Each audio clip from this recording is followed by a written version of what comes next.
Mike. Good morning. As you can see, it's me this morning, not Tim. Tim and Wendy are having a few days away. Well, not away, at home, but a few days away from church. And I think it's important that we realise the additional pressures which have been on Tim and Wendy and the elders over these last few weeks.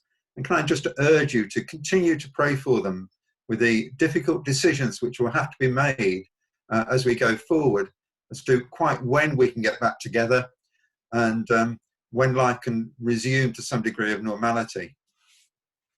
If you were with us last week, you will know that as a church, we're following the Bible course. This is an 8-week course, which is taking us from the beginning of the world to the end of the world, which seems to be quite a challenge in 8 weeks. And last week, we were looking at how the Bible is inspired by God, or God-breathed, how lots of different writers who didn't know each other over different generations have put it together as a comprehensive history and guide to everyday living. And this week in life groups, and we'll be looking at Genesis 1, creation and covenant. And if you've been following the daily readings, you'll have already been reading some of those stories as we've gone through. This morning, we'll just be looking at one element, the calling of Abraham, and what it means to be called. As it happened, we're one day behind with our daily readings, so we actually read Genesis 12, verses 1 to 9 this morning, which seemed a little more than a coincidence. Abraham was born around 2000 years BC. So that's around 4,000 years ago. Yet is a central figure in 3 major religions: Judaism, in Islam, and in Christianity. He's a man referred to 3 times in the Bible as a friend of God. That's not a bad title to be given, is it? And as well as his life story, which runs through 13 chapters of Genesis, he is also commended in 4 different letters of Paul in the New Testament, including the one we read in Hebrews. Abraham was called by God. So what was so special about Abraham? Well, actually, there doesn't seem to be much. There's nothing about his background or where he came from that singled out Abraham. All we know is that he was the son of Terah. According to Acts chapter 7, he was called to leave his people and go to the land God would show him when he lived in Ur in Mesopotamia. And Abraham did that. Did it up to an extent. It said that God called Abraham, and in the previous chapter, it said that they left Ur and were aiming for Canaan.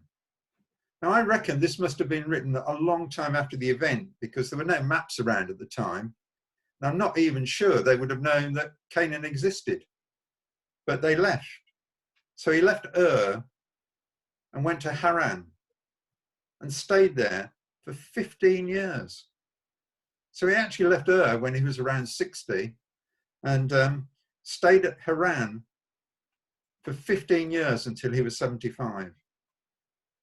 I'm reminded of the parable Jesus told of the people invited to a feast who all found excuses why they couldn't go. And we really don't know why Abraham stayed in one place for 15 years. I imagine that God would have regularly just nudged him and reminded him that this wasn't his final destination.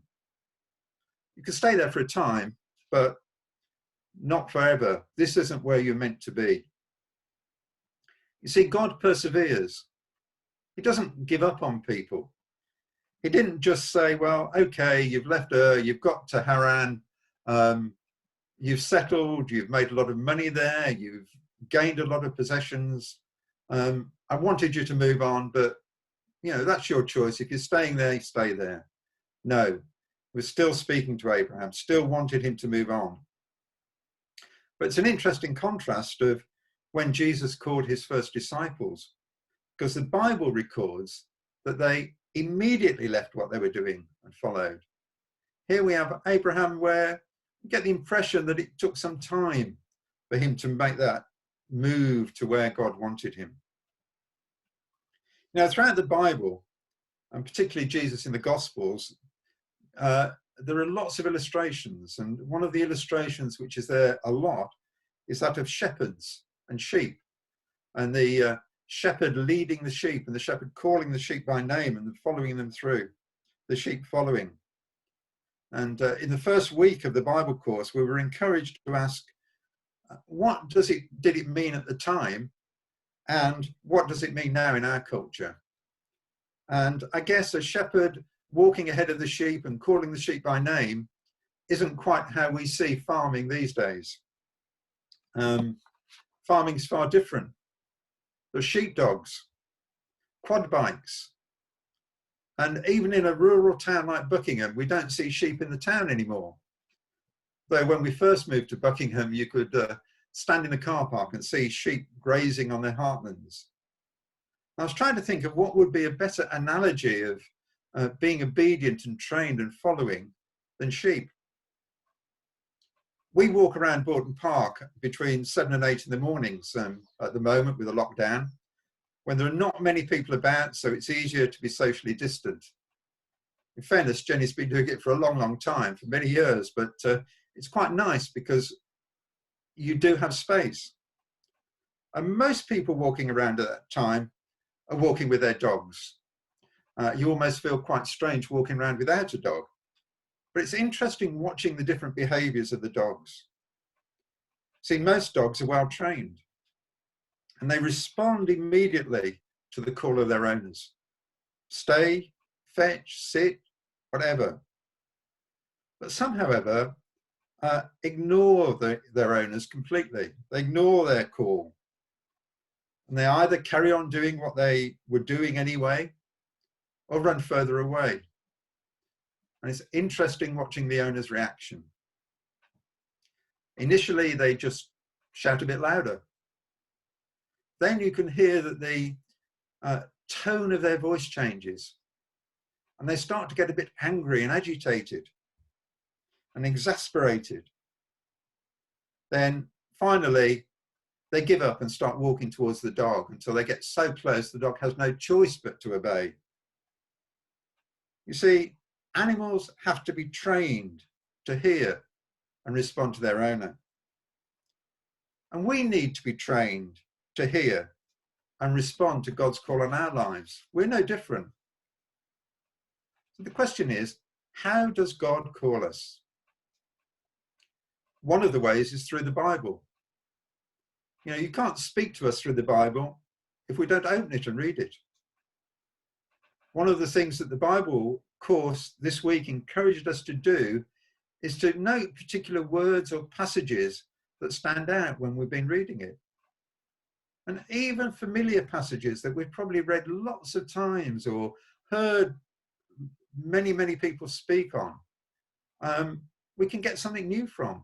There's some new nuance or some new word that sticks in our mind and stands out. God speaks to us and calls us through his word, through the Bible. He calls us through prayer and through prayer and listening. Prayer is talking to God, and talking is a two-way conversation. It's listening. God can talk to us through other people, but we need to check it though. Is what we're told consistent with the Bible? Are we confident in the person that's telling us? Do we trust them? God can put thoughts into our hearts and minds as well, but we need to check it. We need to check it out with people we trust. If God's laid something on your heart and mind, then talk to one of the elders, talk to Tim, check it out. I've been reading a book recently, which is an autobiography of a man who was a minister of a church we were in 40 odd years ago. And he went on to great things within the particular movement he was part of. And he recounts a tale of when he was minister of a large church in Scotland. And it was a growing church, it was thriving, and people were coming and joining the church. Now, he was very strict on not taking people from other churches. If someone came from another church, he would send them back and make sure that they were at peace with their own church. And he recounts the story that one day a lady came to him at the end of a service and said, I feel led to leave my church and come and join you. And he sort of said, well, can you tell me how? And she said, well, I've been praying about it. And after I've been praying, I thought, I need a cup of tea. So I made a cup of tea. Then I went to the fridge and opened the fridge door because I wanted a biscuit as well. And the biscuit that was in the fridge was a breakaway.